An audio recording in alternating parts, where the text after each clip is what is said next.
Welcome back friends. मैं अनुराग चौहान स्वागत करता हूं आपका एंड्रॉइड स्टडी क्लासेस में। दोस्तों, हम लोग सीटेट और एमपीटेट की तैयारी कर रहे थे और इसी तैयारी के दौरान हम लोगों मैथ के कई टॉपिक हम लोगों ने क्लियर किए थे।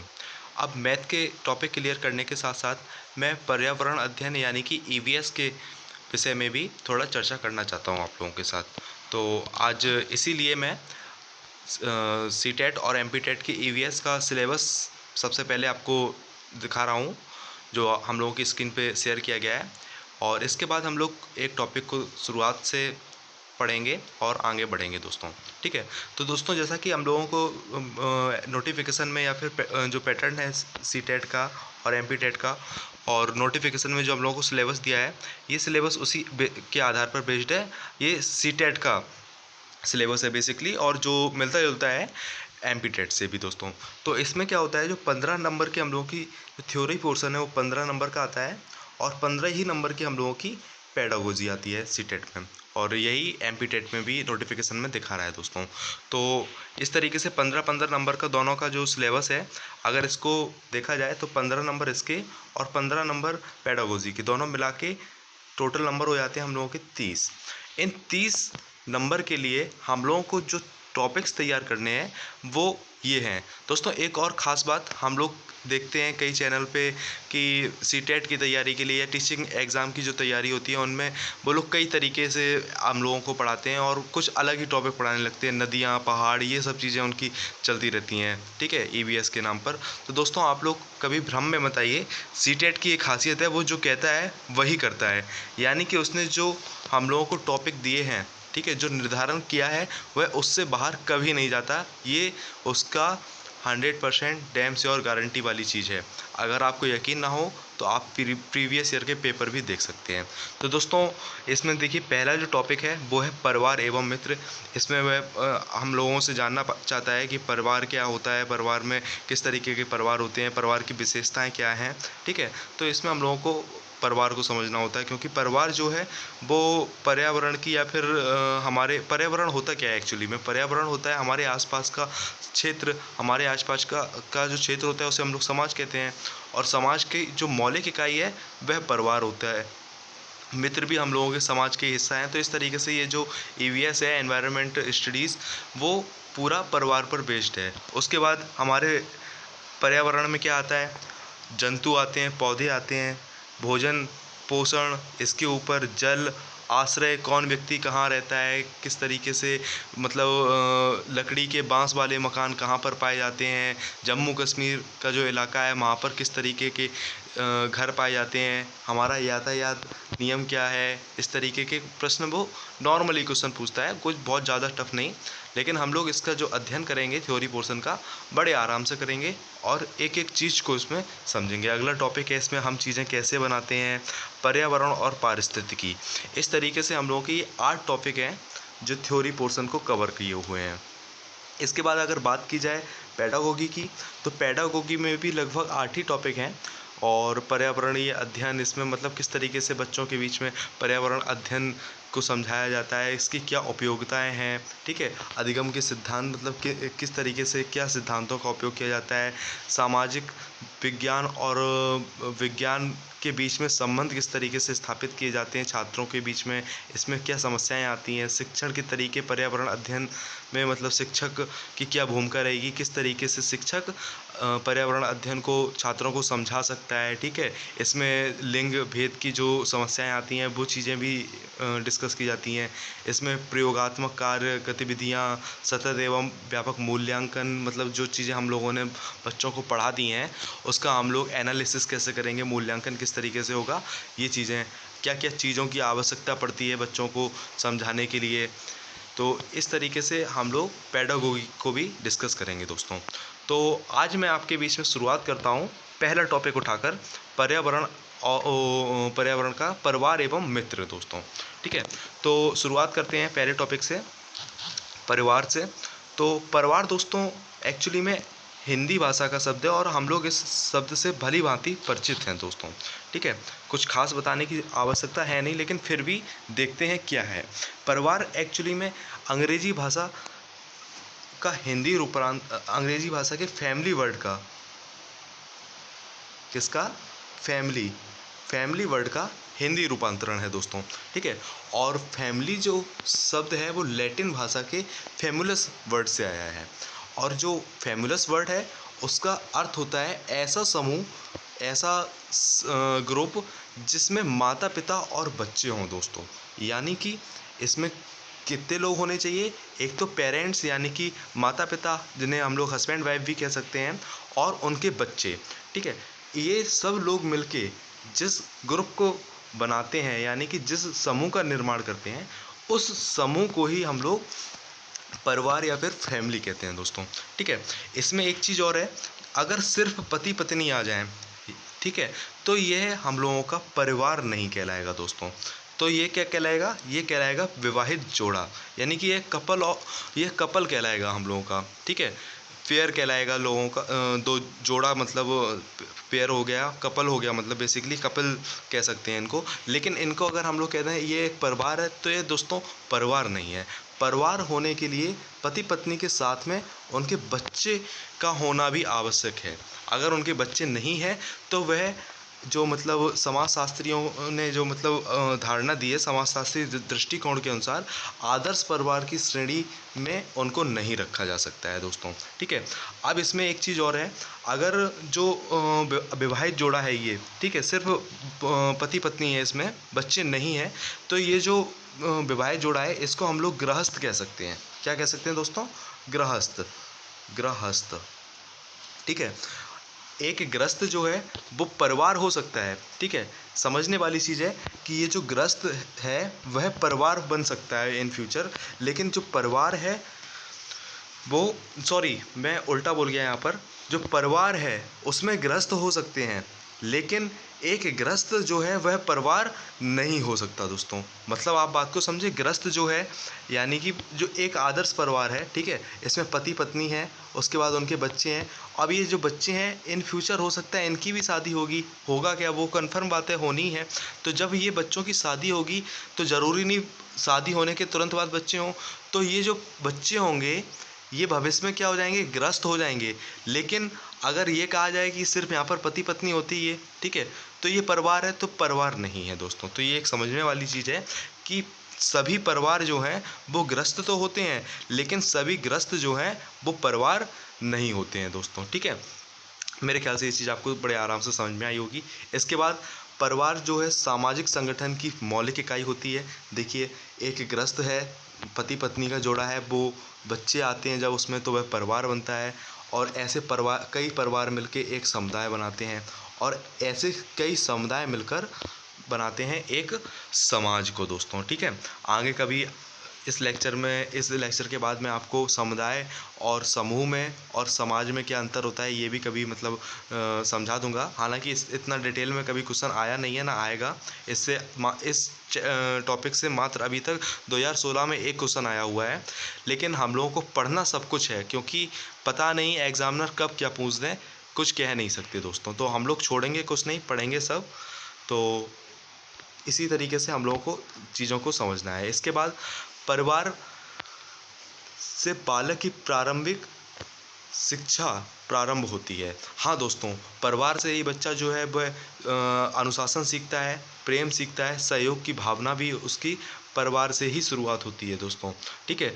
यहाँ तक कि जो संस्कार बच्चों में दिए जाते हैं, ठीक है, वो सब चीज़ें माँ के द्वारा, उसके पिता के द्वारा। जैसे हम लोग सब छोटे में देखा होगा कि हम लोगों के माता पिता कहते थे कि बेटा ये ताऊ जी हैं, इनके पैर छुओ, ये आपसे बड़े हैं, ये आपके भैया हैं, इनसे नमस्ते करो। बराबर का जो दोस्त आता था तो उसे हाथ मिलाने के लिए कहा जाता था।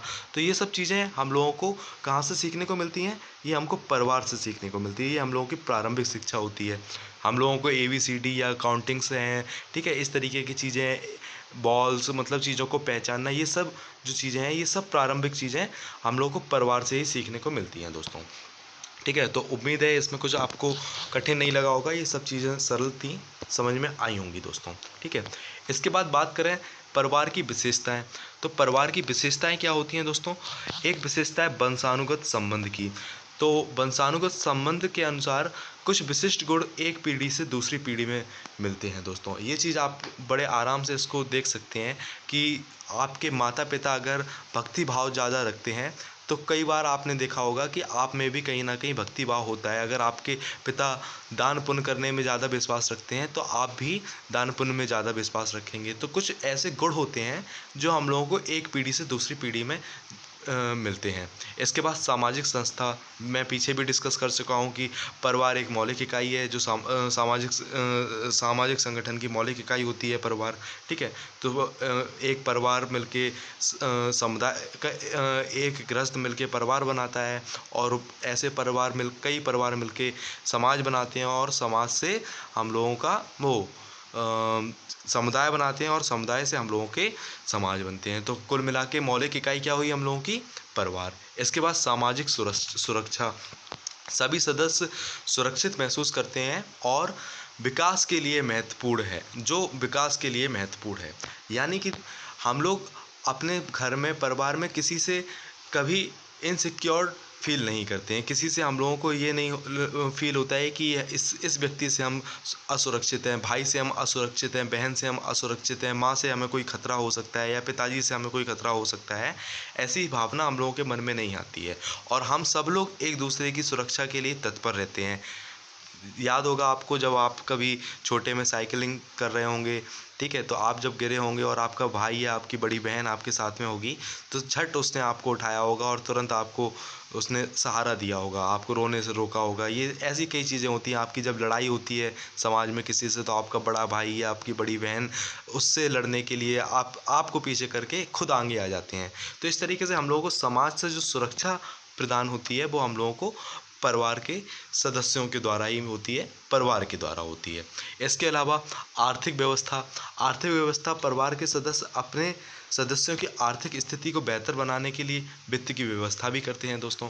इसके अलावा जब हम लोगों को कभी किसी चीज़ की ज़रूरत हो तो एक व्यक्ति जो घर में बड़ा होगा वो इस चीज़ का पहले से ख्याल रखा होगा कि हमारे छोटा बेटा है या बड़ा बेटा है, उसकी ट्यूशन की फ़ीस जमा करनी है, स्कूल की फ़ीस जमा करनी है। इन सब का प्रबंध हम लोगों के परिवार में एक सब लोग करते हैं। जब माता पिता बूढ़े हो जाते हैं तो ये जिम्मेदारी बड़े भाइयों की या बड़े बहनों की हो जाती है दोस्तों। तो कुल मिला के ये जिम्मेदारी किसकी है?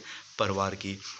इसके बाद वैवाहिक अनिवार्यता। जी हाँ दोस्तों, ये एक इम्पॉर्टेंट चीज़ है कि वैवाहिक अनिवार्यता किसी भी परिवार के लिए वैवाहिक अनिवार्यता बहुत ज़रूरी है, क्योंकि संतानोत्पत्ति और विवाह, ये वैवाहिक संबंध जो हैं वंश की वृद्धि के लिए उत्तरदायी होते हैं दोस्तों।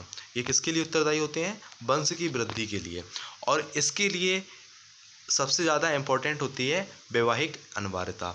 तो जब भी कोई लड़का बड़ा होता है या फिर लड़की बड़ी होती है तो सबसे पहले हम लोग उसके द्वारा से घर बसाने की तैयारी करने लगते हैं, क्योंकि यही वह स्टेप है जिसके द्वारा हम लोग अपने वंश को आगे बढ़ा सकते हैं और परिवार का जो अस्तित्व है, मूल है, वो हम लोग संजोए रखते हैं, एक पीढ़ी से दूसरी पीढ़ी को देते हैं।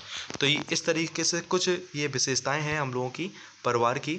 मेरे ख्याल से इसमें कोई डाउट नहीं रहा होगा, सब समझ में आया होगा, होप सो। आगे देखते हैं। अब हम लोग बात करते हैं परिवार का वर्गीकरण की। तो मूल रूप से दोस्तों देखा जाए तो परिवार दो भागों में बटा हुआ है। एक एकल परिवार होता है, एक हम लोगों का संयुक्त परिवार होता है दोस्तों। इन दो परिवार के अलावा मतलब कई प्रकार से हम लोग परिवारों को देखते हैं, लेकिन मुख्य मूलतः देखा जाए तो यही दो परिवार होते हैं।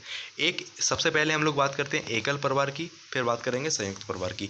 एकल परिवार दोस्तों कहा जाए तो वह परिवार होता है जिसमें माता पिता या फिर पति पत्नी और उनके बच्चे रहते हैं। यानी कि यह वह परिवार होता है जिसमें हम लोगों का हम दो और हमारे दो का नारा चलता है, जो हम लोगों की भारत सरकार कहती आती है, ठीक है। इसकी कुछ विशेषताएं भी हैं और इसके कुछ हानि भी हैं दोस्तों, ठीक है। विशेषताएं क्या हैं इसमें विशेषता ये है कि जब एकल परिवार होता है, पति पत्नी होंगे, उनके बच्चे होंगे, तो सीधी सी बात है उसमें संसाधनों की उपलब्धता अधिक हो जाएगी। क्योंकि 1 किलो आम मान लीजिए आए तो घर में आपके मान लीजिए माता पिता 2 लोग और 2 बच्चे मान लीजिए, 3 भाई बहन मान लीजिए, तो फिर 2-3 जो भाई बहन हैं उनके बीच में 1 किलो आम बड़े आराम से 4-5 लोग खा सकते हैं, ठीक है। तो संसाधनों की उपलब्धता बहुत हो जाती है। कम रुपयों में ज़्यादा चीज़ें उपलब्ध हो जाती हैं, संसाधन हम लोगों को बड़ी आसानी से उपलब्ध हो जाते हैं दोस्तों। कलह की इसमें संभावनाएं कम होती हैं, क्योंकि घर में जब ज़्यादा लोग ही नहीं होंगे तो लड़ाई किससे होगी। तो ये भी एक इसका बेनिफिट है, ठीक है। इसके बाद व्यक्तित्व का विकास अधिक होता है, क्योंकि हम लोगों के पास इसमें संसाधनों की कमी नहीं होती है। नए नए संसाधन और ज़्यादा से ज़्यादा संसाधन हम लोगों को उपलब्ध हो जाते हैं बड़ी आसानी से। तो सीधी सी बात है, ये हम लोगों की पर्सनैलिटी पे, हम लोगों के विकास पर कहीं ना कहीं अच्छा प्रभाव डालते हैं दोस्तों, ठीक है। लेकिन अब इसके दुष्प्रभाव क्या हैं? इसका दुष्प्रभाव एक ही है कि हम लोगों को जो समाज के बीच में रहने वाली जो रीतियां होती हैं, जो हम लोगों के परंपराएं होती हैं, उनकी समझ कम हो जाती है, क्योंकि माता पिता कुछ ना कुछ भूले हुए होते हैं, उतना जानते नहीं हैं, और अपने डेली रूटीन में इतने व्यस्त होने के कारण वो चीज़ें अपने बच्चों को नहीं दे पाते हैं, और इस तरीके से धीरे धीरे हम लोगों की रीति परंपराओं की जो समझ होती है वो कम हो जाती है, जो इम्पोर्टेंस है वो हम लोगों की घट जाती है, ठीक है। इसके अलावा श्रम विभाजन का अभाव होता है। अब घर में अगर ज़्यादा लोग होंगे तो सीधी सी बात है, कोई झाड़ू कर लेगा, कोई पोंछा कर लेगा, कोई सब्जी काटेगा, तो कोई कपड़े धो लेगा, तो कोई खाना बना लेगा। इस तरीके से चीज़ें बढ़ जाएंगी। लेकिन जब घर में 4 लोग ही हैं, ज़्यादा लोग ही नहीं हैं, तो सीधी सी बात है कि हम काम सिर्फ 4 ही लोगों को करना है। उन्हीं 4 में से कोई पोंछा भी करेगा तो वही खाना भी बनाएगा, और कोई कमा के आया हुआ होगा तो वो थकेगा। बच्चे तो खैर पढ़ाई करते हैं, तो इस तरीके से इसमें जो श्रम विभाजन है वह नहीं हो पाता है दोस्तों। इसके बाद इसको संयुक्त परिवार की लघु इकाई के रूप में देखा जाता है, क्योंकि संयुक्त परिवार में कई परिवार एक साथ रहते हैं, एकल परिवार, और जब उनमें से कोई एक परिवार अलग हो जाता है तो वह हम लोगों का एकल परिवार हो जाता है, ठीक है। उम्मीद है यह आपको समझ में आया होगा। अब बात करते हैं संयुक्त परिवार की। तो संयुक्त परिवार में हम लोगों के माता पिता, बच्चे, भाई, हम लोगों के बहनें, ठीक है, बहुएं, उनके बच्चे, दादा दादी, चाचा चाची, ताई ताऊ, बुआ फूफा, ये सब लोग, जब इन सब का परिवार जो है, जितने लोग मैंने अभी लिए, इनके अलावा भी लोग हो सकते हैं, ये सब लोग जब मिलके एक ही घर में रहते हैं, ठीक है, तो ये हम लोगों का संयुक्त परिवार कहलाता है दोस्तों, ठीक है। ये संयुक्त परिवार जो है बहुत बड़ा होता है। इसमें कई एकल परिवार समाहित होते हैं। अब जैसे मान लीजिए बुआ फूफा अगर रहते हैं साथ में आपके, तो बुआ फूफा के साथ उनके लड़के भी होंगे, ठीक है, जो आपके भाई बहन लगेंगे, तो ये एक परिवार हो गया, ठीक है।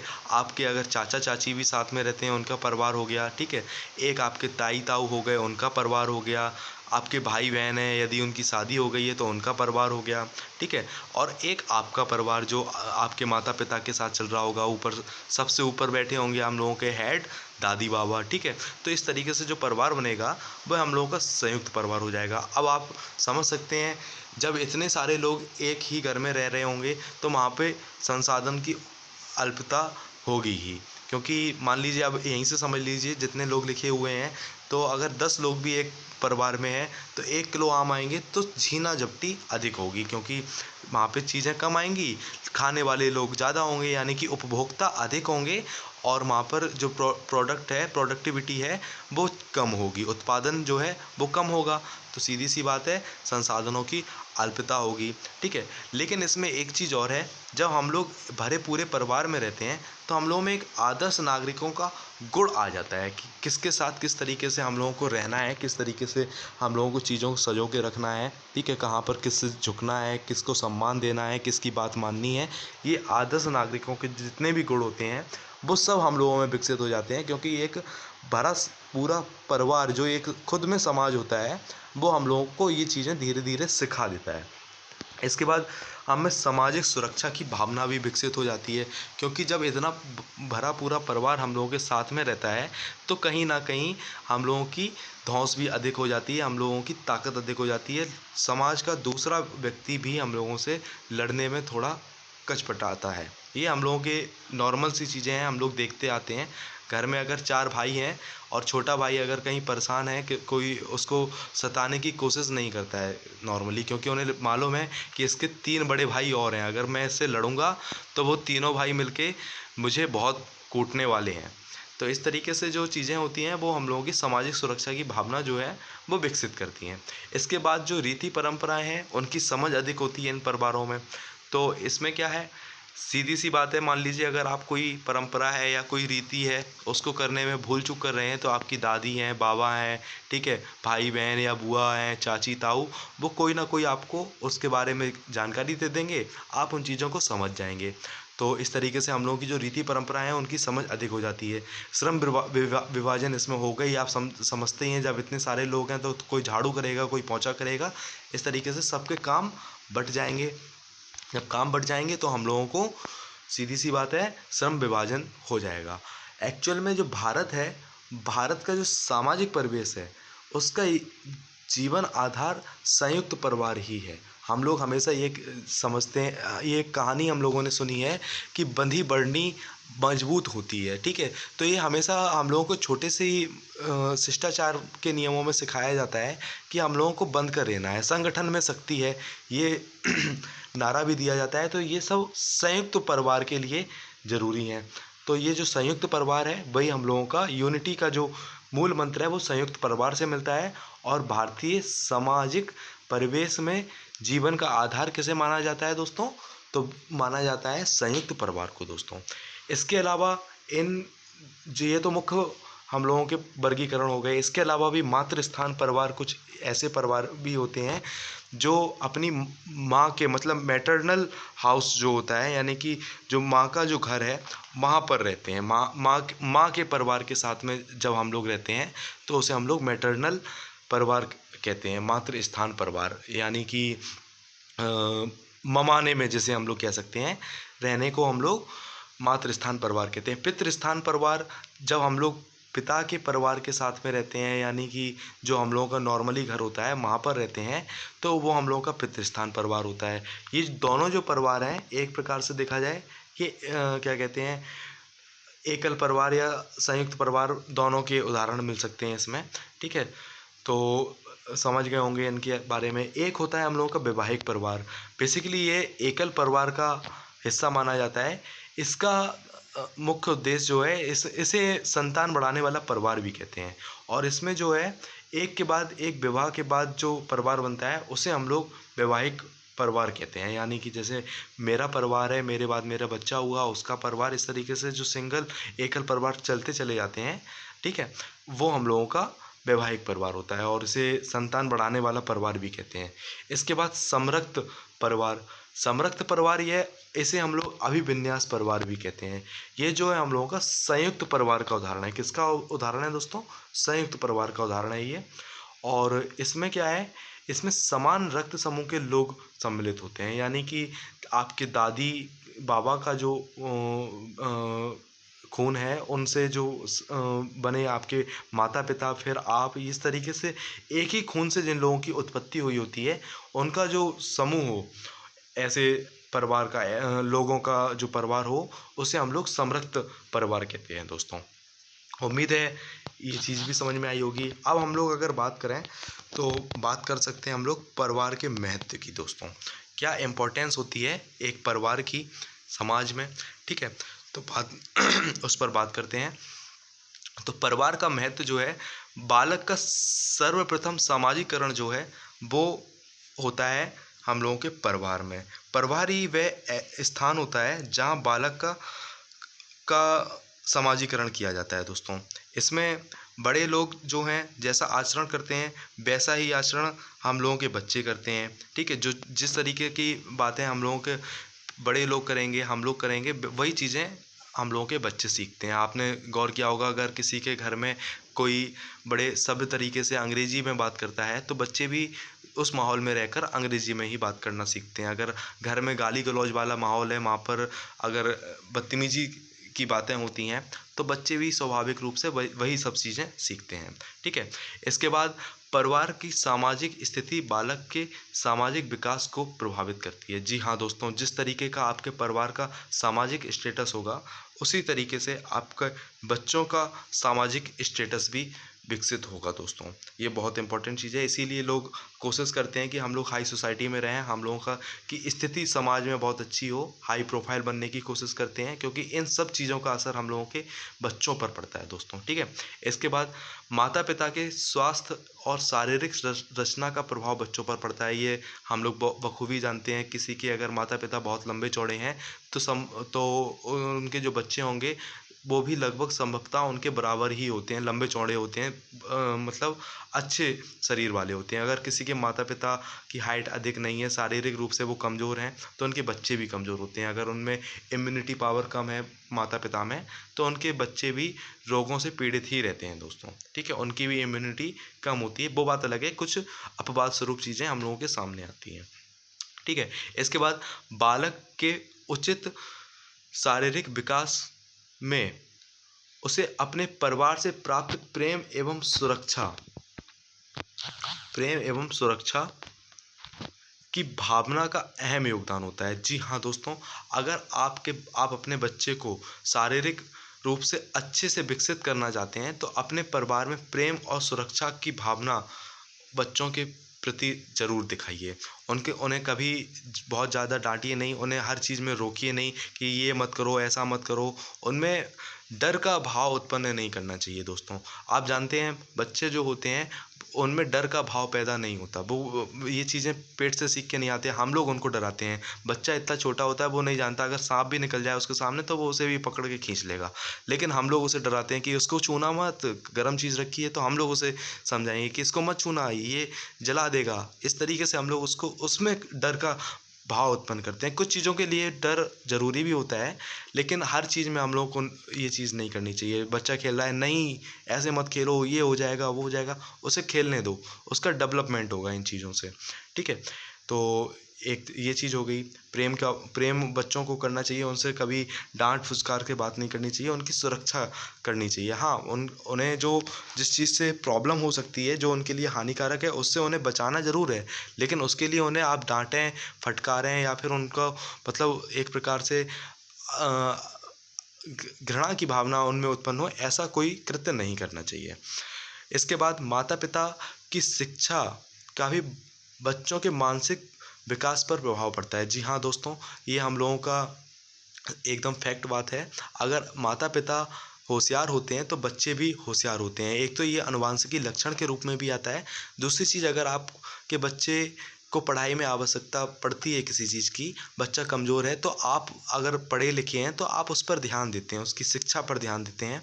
उसके जो कमज़ोर फैक्ट्स हैं उनको आप मजबूत करने के लिए प्रयासरत रहते हैं, तो इसका उनके मानसिक विकास पर भी कहीं न कहीं असर पड़ता है दोस्तों।